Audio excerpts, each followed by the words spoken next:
datang lagi kepada kita. Di sini ada podcast Sobat Jawara FKWP Untirta bersama saya pada hari ini spesial Claudia Blessing Bakar Purba dan kedua rekan saya Deviana Warima, saya Selvi Paganti. Dan pada hari ini kita dibersamai oleh Bapak Dr. Haji Fadiloh MSI.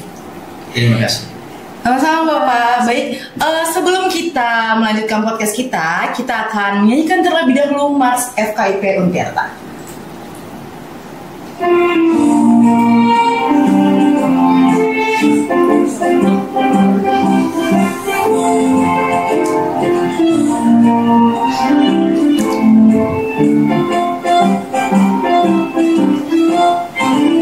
Ya Allah, sungguh pengetahuan, puji syukur kami persembahkan, pelopor kreasi Indonesia, sarjana pembatah guru dunia, jujur adil berkarya ilmiah, wibawa amanah pribadinya, religius tak beragama, akuntabel terhadap bangsanya. Berarti bila FKIP Untirta, Sekolah Jawara Indonesia, unggul dalam mencerdaskan bangsa, untuk Indonesia maju sejahtera. Bila FKIP Untirta, Sekolah Jawara Indonesia, unggul dalam mencerdaskan bangsa, untuk Indonesia maju sejahtera, untuk Indonesia maju sejahtera.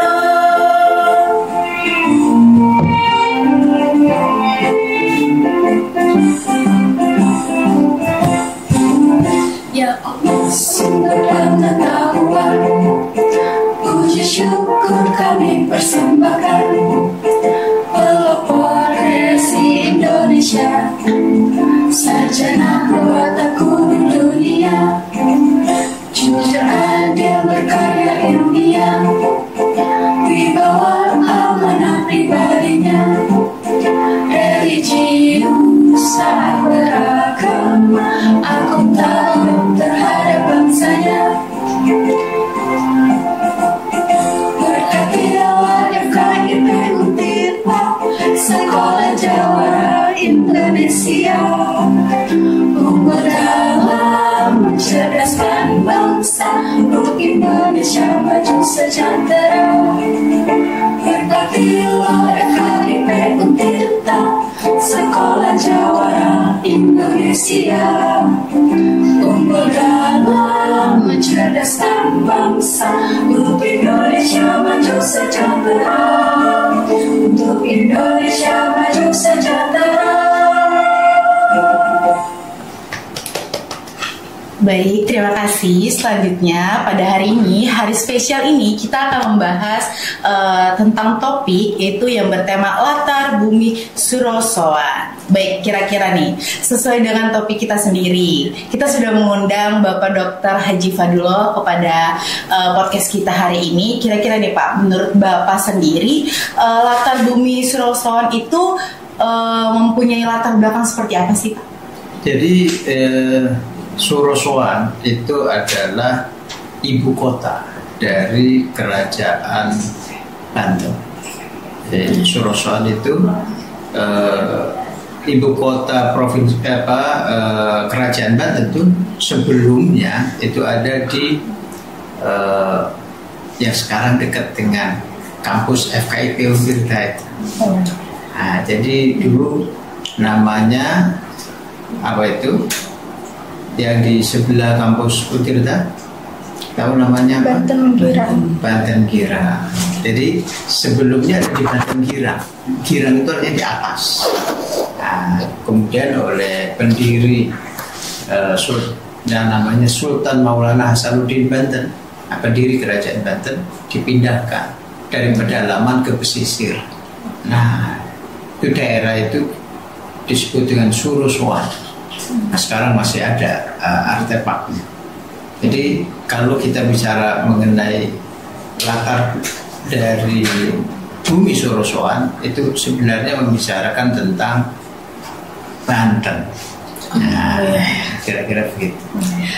Jadi yang dari kita baca tentang latar bumi ini, ada salah satu kutipan atau isi yang saya ingin bertanyakan, bahwa di situ dikatakan dulu itu ini itu seperti kerajaan, Pak, kerajaan sebelum mulainya perubahan ekonomi dan budaya. Itu kira-kira arti dari perkataan itu atau arti dari topik itu bagaimana ya, Pak?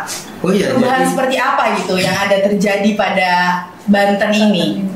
Jadi itu mengapa Sultan memindahkan ibu kota Banten dari Girang yang dekat FKIP itu ya ke Surosoan, yaitu di pesisir. Nah, itu apa yang melatar belakangi kira-kira begitu ya. Jadi yang melatar belakang itu yang pertama memang ada pergeseran terkait dengan perspektif masyarakat terkait dengan pesisir. Sebelumnya pesisir itu dipandang sebagai sesuatu yang negatif. Laut itu dipikirkan sebagai sesuatu yang negatif. Jadi laut itu serem gitu Pak Yo.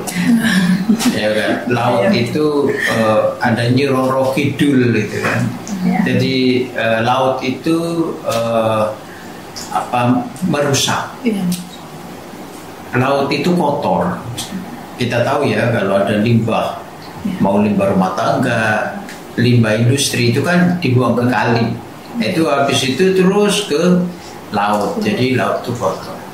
Nah, ini ada perubahan perspektif. Laut dalam perspektif baru itu serba positif. Jadi digambarkan bahwa airnya suci, bangkainya halal. Nah, gitu. Itu sudut pandang baru. Itu dari perspektif pemikirannya. Gitu. Nah, kemudian juga ada dari perspektif politik. Dari perspektif politik, Banten tahun 1550-an itu sebagai kerajaan baru. Di tempat lain itu di Malaka. Malaka itu kerajaan Islam jatuh ke Portugis. Nah itu peradaban di sana, peradaban laut, bandar, perdagangan internasional berarti mengalami kemunduran. Nah berarti dunia saat itu membutuhkan alternatif. Maka Sultan Hasanuddin itu memindahkan ibu kota dari Girang ke Surosoan itu untuk merespon perkembangan baru. Gitu. Jadi kalau sekarang kan Pak Jokowi memindahkan ibu kota dari Jakarta ke IKN. Nah, kalau dulu Sultan Maulana Hasanuddin memindahkan ibu kota kerajaan Banten yang sebelumnya kerajaan ini Hindu-Buddha itu di Girang. Nah kemudian begitu Islam dipindah ke Surosoan. Jadi ada dua pendekatan tadi. Ada pendekatan pemikiran keagamaan tentang pantai yang tadinya negatif ke positif. Kemudian yang kedua adalah pendekatan politik, yaitu untuk merespon perkembangan yang ada di dunia saat itu, yang Selat Malaka jatuh dari kerajaan Islam Malaka ke Portugis, kemudian di Banten memberikan alternatif. Jadi nanti perdagangan dunia itu pindah dari Selat Malaka ke Teluk Banten. Nah akhirnya memang proyeksinya Sultan Hasanuddin itu benar. Banten kemudian berubah menjadi pusat perdagangan internasional yang berbasis ke pelabuhanan. Baik, kira-kira gitu. Tetapi nih Pak, dari dampak perubahan itu apakah ada hal positif untuk mensejahterakan bangsa yang ada atau masyarakat yang ada di sini, yang ada di Banten, karena dari yang kita tahu ya bahwa Banten ini tuh masih sangat ketinggalan dari kota-kota yang lain gitu Pak. Jadi apa dampak positif kira-kira yang menurut Bapak atau pendapat teman-teman juga yang lainnya, apa dampak positif atau perubahan nyata yang ada pada masyarakat di Banten ini? Pada zaman itu loh ya, jadi kalau pada zaman itu, wah itu perubahannya sangat besar. Karena apa? Perdagangan hasil bumi, terutama rempah-rempah, itu bukan hanya diminati antar pulau, tapi juga perdagangan internasional. Nah, satu di antaranya itu bangsa-bangsa Eropa itu datang juga ke pelabuhan Banten ini, yang kemudian itu adalah Belanda. Jadi Belanda juga datang ke sini dan mereka menikmati betul hasil rempah-rempah. Yang datang ke pelabuhan Banten ini bukan hanya dari Eropa, tapi terutama dari Asia, karena ya sama-sama dari Jepang, termasuk dari Cina. Oleh karena itu di Banten lama kita bisa temukan tuh. Misalnya ada kampung pecinan, kalau yang dari daerah ada Dermayon, itu dari Indramayu, dari Cirebon ya. Kemudian ya peninggalan orang Eropa juga banyak. Nah nanti dari perspektif agama, maka ada rumah ibadah orang Cina, misalnya ada kelenteng, ya kan. Ya, kemudian ada nanti karena orang Eropa datang ke Banten ini bukan hanya berdagang, mereka juga bawa agamanya.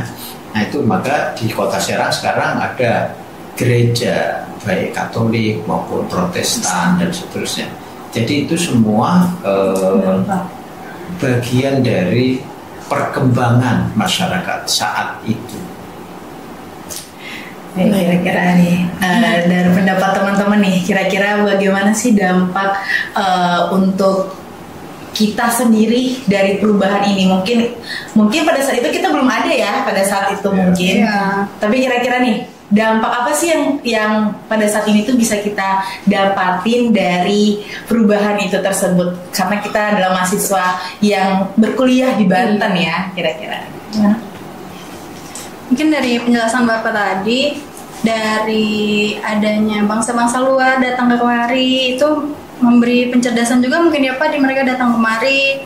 Terus juga mungkin perkembangan pendidikan saat itu mungkin berkembang juga, dan perdagangan pun mungkin berkembang melesat gitu. Dan sepertinya baik sih untuk kita sekarang, meskipun memang seperti dilihat kalau dari kenyataannya pada saat ini masih ada beberapa kota yang mungkin tertinggal di Banten, tapi sepertinya lebih banyak yang sudah lumayan lebih baik sih seperti itu. Kalau zaman dulu dibandingkan sekarang berbeda.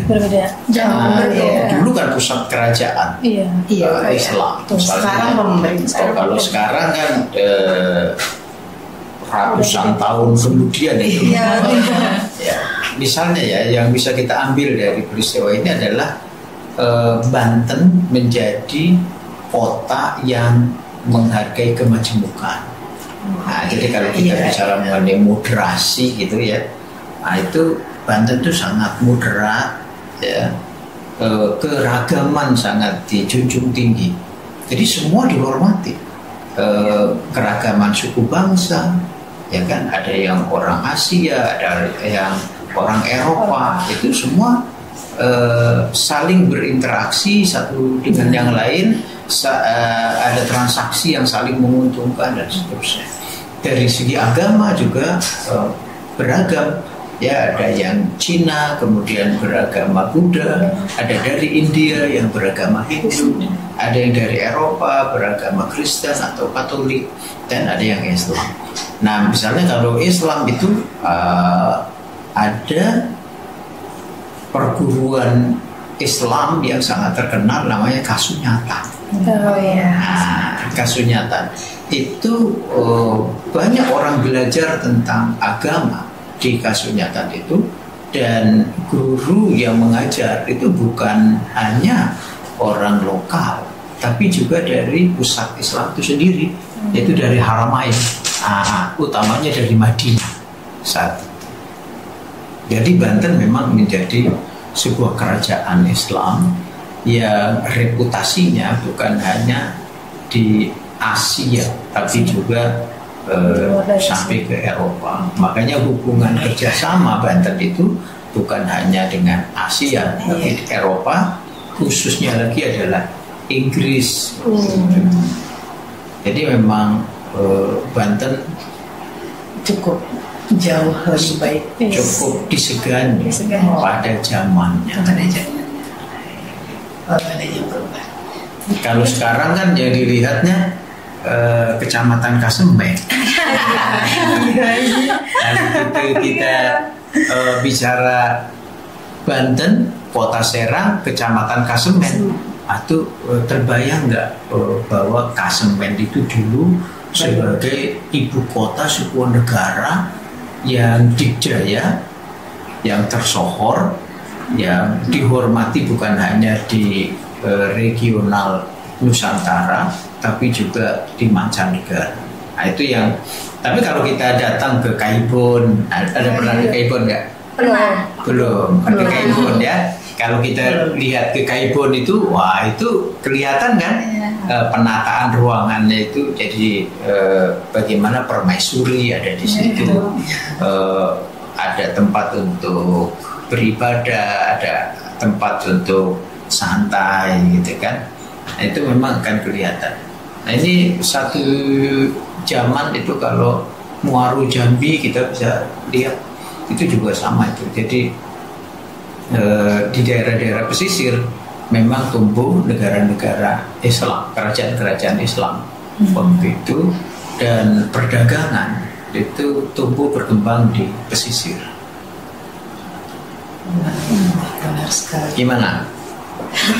Mungkin kayak apa ya, kan ada di Sultan Maulana itu kan memindahkan kayak pusat pemerintah ke pesisir itu, kira-kira bagaimana, mengapa gitu? Iya tadi karena orientasi dari kerajaan Islam waktu itu menggeser dari pedalaman. Pedalaman itu berarti hutan, perkebunan, kemudian hasil pertanian, lalu digeser ke maritim. Nah, jadi ini soal paradigma kita. Coba, Indonesia itu negara agraris atau negara maritim? Nah, itu dua-duanya benar ya? Iya, sama ya. sebenarnya benar. Ya. Kalau kita melihatnya Majapahit itu maritim, tapi kalau kita melihatnya Majapahit itu agraris. Kalau kita melihatnya Sriwijaya itu maritim. Nah, dulu waktu Pajajaran itu agraris, Galuh itu agraris. Jadi pusat-pusat pertumbuhan ekonominya basisnya adalah pertanian, perkebunan, kehutanan. Nah, ini lalu digeser ke laut. Jadi hasilnya bukan hanya perkebunan dan hutan, yaitu rempah itu, tapi juga laut. Dan yang jauh lebih penting adalah jalur transportasi. Jadi perdagangan internasional dulu kan nggak ada pesawat. Iya. Jadi nggak ada pesawat. Jadi kalau begitu hasil pertanian itu ketika diperdagangkan mau dibawa ke misalnya Cina, mau dibawa ke Asia Selatan, misalnya India, ya kan, mau dibawa ke Asia Barat, ya Arab misalnya, mau dibawa ke Asia Timur, Jepang, mau dibawa ke Eropa. Nah, jalur transportasinya apa? Lewat laut. Laut. Ya. Oleh karena itu maka sangat strategis pemindahan ibu kota kerajaan dari Girang ke Surosoan. Kira-kira begitu. Nanti sama kita juga bertanya, kenapa dari Jakarta pindah ke IKN? Tapi semua ada pertanyaannya sendiri ya Pak ya. Mungkin selanjutnya agak bergeser ke masanya Sultan Ageng Tirtayasa ya Pak. Iya. Di saat masa Pak Sultan Ageng Tirtayasa itu beliau membangun kota metropolitan multi etnik. Multi-etnik, betul. Itu maksudnya apa sih Pak? Dan apa bedanya sama kota-kota lain gitu? Ya tadi Sultan Ageng Tirtayasa ini meramu kembali, dan ini kan kejayaan Kerajaan Islam Banten ya. Iya. Antara laut dan apa namanya agraris. Nah, ini disatukan. Namanya peradaban muara. Jadi muara itu yang mempertemukan kalau hujan itu kan air turun dari hutan terus lewat sungai, nanti ketemu di muara. Muara itu yang mempertemukan arus air sungai dengan laut. Nah, Sultan Ageng Tirtayasa itu memanfaatkan air dari hilir dari hulu ke hilir itu untuk kepentingan pertanian.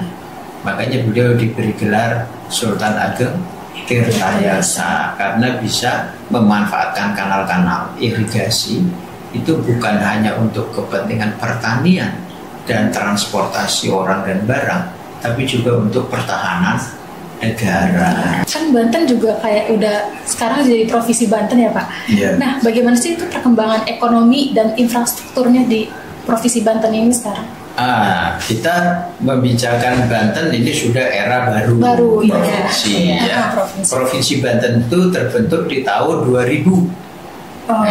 Jadi kalau sekarang tahun 2025 jadi sudah 25 tahun ya kan. Nah, Banten ini potensinya luar biasa ya kan. Yang lagi rame kan PIK. Benar. Ya, kan? Mau berbondong-bondong ke situ ya Pak. Pantai Indah Kapuk. Jadi bicara Pantai Indah Kapuk mulai dari Tanjung Pasir ya kan, di Tangerang sampai Tanjung Lesung, itu artinya apa? Potensi Banten itu ada di pesisir. Dan coba kita lihat industri kita ya, itu juga berjejer di kota Cilegon itu. Adanya di mana? Pesisir. Ya. Bojonegara itu pesisir. Jadi kalau kita ingin membangkitkan kembali kejayaan Indonesia melalui Banten, yang harus kita perjuangkan adalah kemaslahatan, kemajuan ekonomi masyarakat pesisir, mulai dari Tanjung Kait di Tangerang sampai Tanjung Lesung di Pandeglang, ya kan? Gitu. Jadi kalau masyarakat pesisir sejahtera, maka Banten itu akan berdaya ekonominya. Tentu Indonesia juga akan berjaya. Sebaliknya, kalau masyarakat pesisir kita bermasalah, nah itu ya bermasalah juga masyarakat Banten. Jadi potensi ekonomi kita itu luar biasa di sektor maritim ini. Nah, kalau di darat itu banyak, ya banyak gunung kita, Gunung Asepan segala macam ya kan, di Pandeglang ya, itu luar biasa ya. Dan jangan lupa sebagian gunung itu gunung yang ada aktif. Oleh karena itu berarti kita punya energi panas bumi yang luar biasa. Nah, kalau kita garap itu sebagai energi alternatif untuk menggerakkan misalnya kelistrikan dan seterusnya, maka kita itu akan hebat. Nah, kalau dari segi wisata ya banyak ya. Orang Jakarta mau ke Banten, misalnya ke Anyer, pasti ke Anyer. Wisatanya banyak ke sini Cikole, bisa air hangat gitu ya, ke Cipanas itu banyak. Jadi sebenarnya Banten itu sangat kaya. Karena itu tidak wajar kalau masyarakatnya miskin. Iya, benar banget ini. banyak yang bisa dijadikan untuk mata pencarian sebenarnya. Mungkin ini Pak, kan di tahun 2000 itu Banten memiliki moto iman takwa. Nah, apa sih yang melatar belakangi Banten untuk memilih moto iman takwa tersebut gitu? Nah, kenapa Banten milih iman takwa sebagai moto? Karena iman dan takwa itu adalah syarat turunnya keberkahan Allah dari langit, ya kan? Dan munculnya keberkahan dari bumi. Jadi keberkahan di dunia saat ini kita itu akan turun dari langit kalau warganya iman dan takwa. Sebaliknya kalau warganya tidak bersyukur dengan nikmat yang sudah diberikan ini, nikmat pesisir, ya kan, nikmat laut, nikmat gunung, nikmat hutan, itu tidak disyukuri malah dirusak, ya yang akan terjadi adalah bencana. Nah, tadi itu juga saya ingatkan bahwa Banten itu sebagai provinsi, ya, dikenal sebagai masyarakat yang religius, taat beragama, ya, yang Islam rajin beribadah di masjid, yang Kristen kebaktian di gereja. Itu yang kelenteng bukan hanya dikunjungi sama orang Banten loh, ya kan, tapi juga orang dari Vietnam, ya kan, dari Cina itu pada datang ke situ karena pernah ada yang berkunjung gitu, ada pohon Bodhi. Itu ada pohon Bodhinya itu rimbun sekali, dan di sampingnya itu ada air, ada sumur. Sumurnya itu kalau nggak payau gitu airnya, airnya segar. Oke, jadi Banten itu masyarakatnya religius, ya, dan ini baik yang beragama Islam, yang beragama Kristen, yang beragama Buddha, ya juga sama. Terima kasih. Mungkin kalau ditarik ke Banten zaman sekarang ya Pak, apakah Provinsi Banten ini udah memenuhi harapan masyarakat belum sih terkait meningkatkan kesejahteraannya gitu? Kalau menurut Bapak sendiri? Kalau dari segi pendapatan daerahnya, Banten tuh terbilang gede. Iya ya. Ya kan? UMR-nya besar. Iya, UMR-nya besar. Dan pendapatan PAD-nya juga cukup besar. Nah, yang menjadi kata kunci di sini adalah pengalokasian anggaran.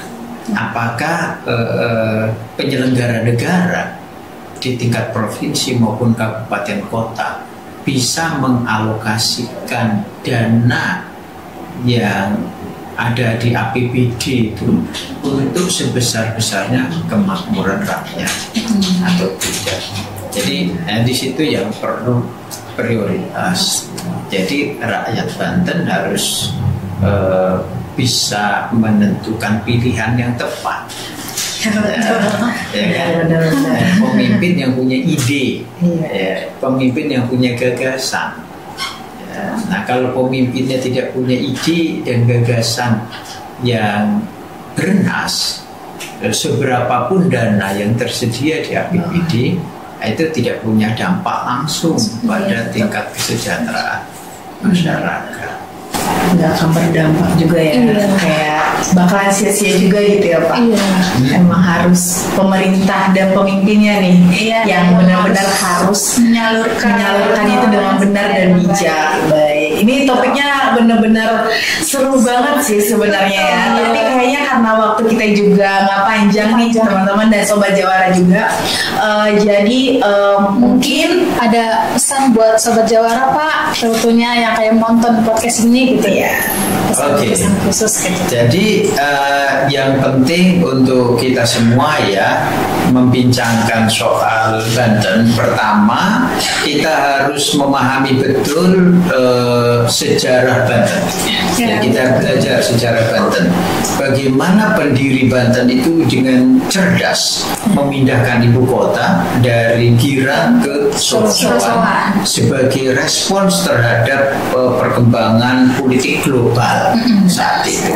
Artinya mahasiswa dan masyarakat tidak cukup belajar biasa, tapi juga harus kritis dan bisa merespon perkembangan dunia saat ini. Ya, seperti Sultan aja bisa merespon masa depan. Ya.